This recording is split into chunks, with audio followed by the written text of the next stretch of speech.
What is going on, beautiful people? Today we're talking about why some narcissists refuse to leave you alone. Why some of them just try to remain relevant in your life. If you're new here, my name is Lee Hammock. I'm a clinically diagnosed narcissist, and welcome to another episode of The Narcissist Code.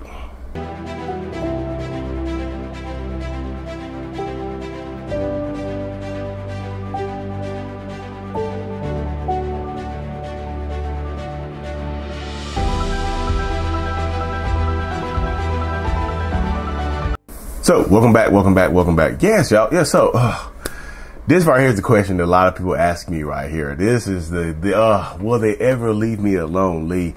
Why don't they leave me alone? You know what, Lee? We've been broken up for 3 years. I'm married and moved on. I have a whole new family of my own. They are actually married and moved on. They thought it had they're actually with the person that they left me for. And they still won't leave me alone. What is going on, Lee? Why won't they leave me alone when they left me for somebody else and they're supposed to be happy? Y'all, they keep it hot. Y'all know, you already know I like to keep it hot and ready like a Little Caesar's pizza over here, right?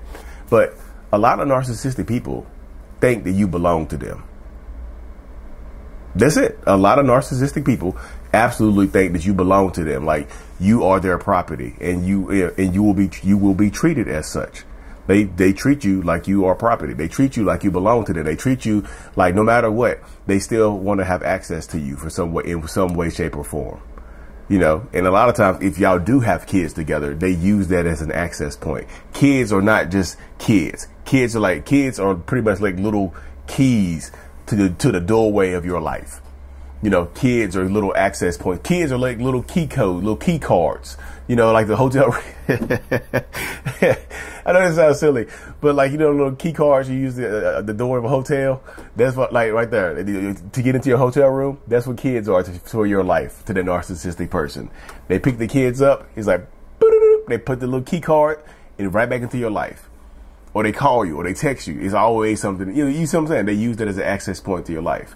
They always feel like because they've had a part of you or had a piece of you or they've cared about you at some point in time that you belong to them. There's ownership stake, somebody else might have you, but you'll always be mine.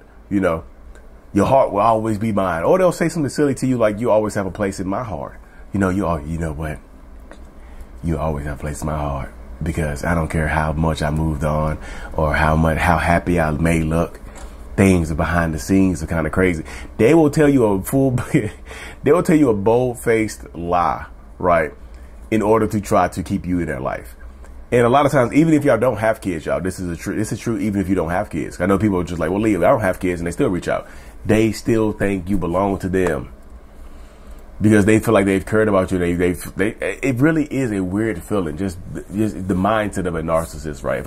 Everybody asks me why I'm closing my eyes when I'm talking or thinking like the narcissist. It helps me focus. It's not me turning into a narcissist or the narcissism taking over like I'm getting possessed right now on the narcissist. No, it's literally me being able to concentrate because there's light. There's a studio light right here in my face, so it's just like it lets me concentrate.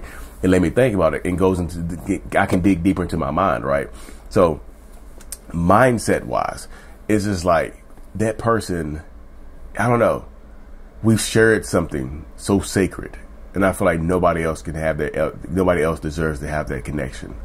I feel like nobody else needs that connection. Like you cannot connect to anybody else the way I connected to you, the way we connected to each other. I can't connect to anybody else the way we connected. Even though I'm actively connected to someone else in a relationship, possibly. It's still not the same type of connection. It's like red and green wires. They serve different purposes. They both are part of a system, but they serve different purposes and whatnot. It's just like you're the red wire, they're the green wire. Both of you provide electricity, but different types of electricity. One of you grounds me. I'm ignorant on DC current, y'all, or AC current, whatever it is. So correct me if I'm wrong, electricians in the comment section, or listen to this. But yeah. They just feel like there's an ownership stake in it right there. But also, they also feel like another reason why they won't leave you alone is because they feel like they can there's still some type of supply they get from you. They feel like there's some type of supply that they get from you. Like whatever type of supply that is. If you're still sleeping with them, of course they're not going to leave you alone, y'all. I'm just like, let's keep it hot. Let's keep it real. Free cheeks, guilt-free cheeks. Why? You know, it's like you know, like you know what I mean, like a cheat day of the workout. You know, guilt-free cheeks. What? I'm gonna turn out some guilt-free. No, they're gonna take the cheeks if you give them the cheeks. I promise. They're gonna clap some cheeks if you give them the cheeks to clap. I promise you. In this space right here, that's what they're going to do. That's the mindset of a lot of narcissistic people. Like if you open it up, I'm going to take it.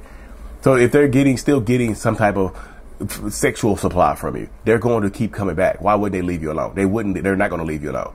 If you left them alone for a little while and you open the door and they came back in and got the chicks again, they will not leave you alone because they understand that they can come back anytime that they want to. If you're in a new relationship and they're in a new relationship, y'all end up cheating with each other, they're damn sure not going to leave you alone. And they're probably going to try to blackmail you to keep messing with them. If you don't give me the cheeks again, I'm going to tell on you, you know, in that space.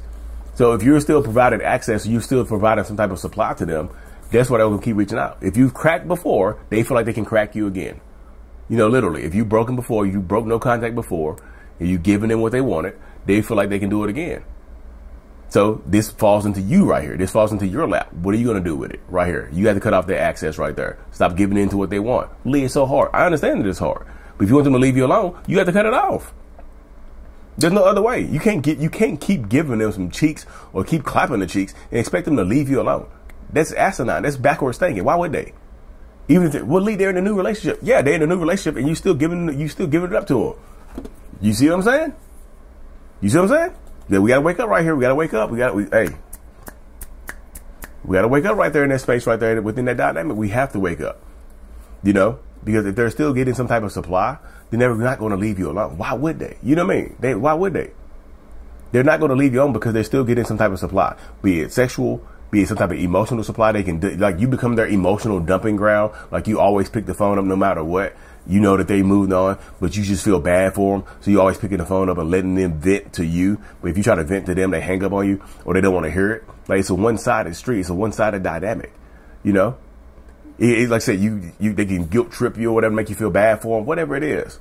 If they're getting money from you, hell no, they're definitely not gonna leave you alone. Why would they leave you alone if they get some coins? They get some coins from you? Hell no, they definitely ain't gonna leave you alone.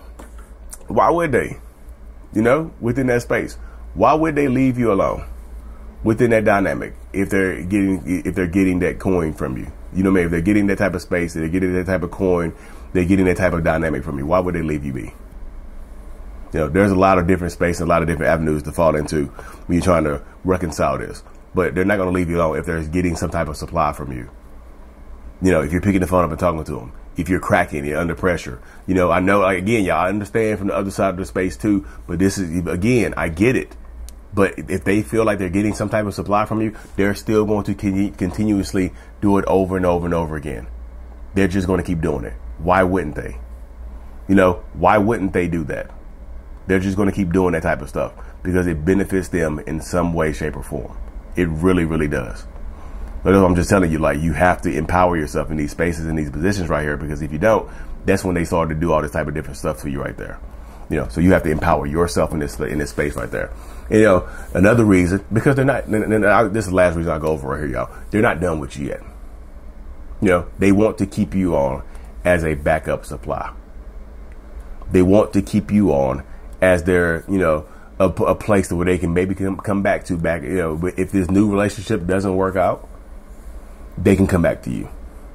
You know, they want to keep you on as backup. They want to keep you. Sometimes they'll keep you in this holding position to keep you from moving on. They don't want to see you move on.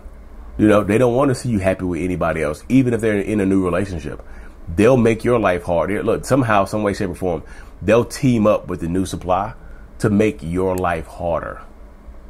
You know, they'll make your life harder with the new supply, but still be trying to keep you on the hook as a backup plan. I know it sounds asinine. I know it sounds ass backwards. I know it sounds crazy, but they'll absolutely keep you on the hook right here in this situation, within this dynamic, within this space.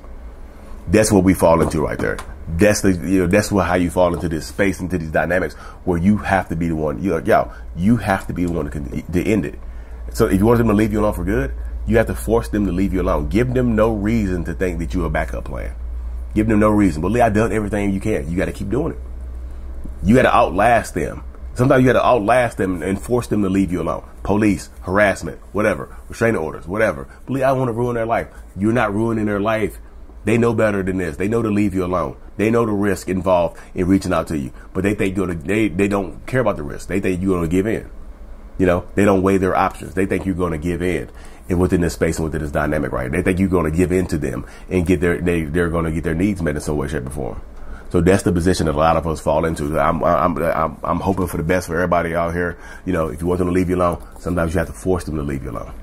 You know, if you made it this far, y'all drop a flame emoji. And also, if you're wondering why you got chosen in the first place by a narcissist, you know, or trying to understand the cycle of a narcissistic relationship, I have a course called Understanding the 7 Stages of a Narcissistic Relationship, along with a support group called the Mental Healers. The Mental Healer support group is very small right now, y'all. It's a small contingent of people. They're in there talking, chatting with each other, updated every single day. The link is in the description to every single video and podcast that I do. Check it out. You will not be disappointed. My course has good reviews so far. I'm super appreciative of everybody. Enter code LEE10, LEE10 for 10% off. Thank y'all so much. Mental Illness is out. Peace. Thank you so much for making it to the end of my video. You are a mental illness rock star, and I appreciate you for being here. If you haven't already, make sure to click on the screen to subscribe to the channel and watch another one of my videos in my playlist. There's also a link available up here for you to purchase my kids' book, Remember It's Not Your Fault, on Amazon. So check that out. Thank you. I will see you in the next video. Peace.